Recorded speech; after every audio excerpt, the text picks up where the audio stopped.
గిరిజన శాఖ మంత్రి గుమ్మడి సంధ్యారాణి పార్వతీపురం మన్యం జిల్లాలో గిరిజన చిరుద్యోగులపై ప్రతాపం చూపుతున్నారు.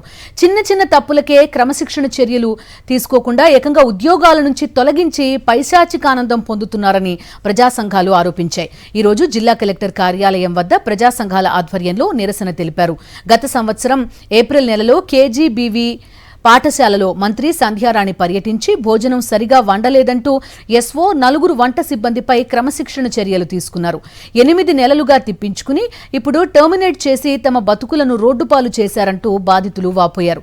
ఇప్పటికైనా ప్రభుత్వం చొరవ తీసుకుని బాధిత కుటుంబాలకు న్యాయం చేయకుంటే పెద్ద ఎత్తున ప్రజా సంఘాల ఆధ్వర్యంలో ధర్నా నిర్వహిస్తామని స్పష్టం చేశారు.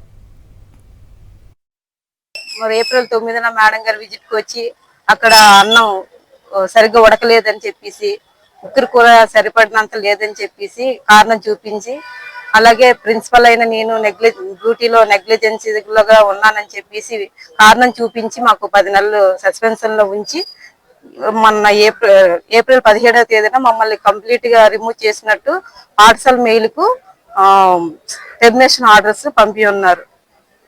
ఈ విధంగా మేము చాలా సార్లు కలెక్టర్ గారికి, జిల్లా విద్యాశాఖ అధికారికి, ఏపీసీ గారికి చాలా సార్లు కలిసి వినతి పత్రాలు అందజేసి మా బాధను చాలా సార్లు ఎలబుచ్చుకున్నాం. అయినా మా పైన ఎలాంటి దయా దాక్షిణ్యం లేకుండా టెర్మినేషన్ చేయబడింది. ఇది రాజకీయ కక్షతో గిరిజన మంత్రి గుమ్మడి సంధ్యారాణి గారు చేయించినటువంటి సస్పెన్షన్ అని చెప్తున్నాం. ఈ రోజు అది రుజువైంది.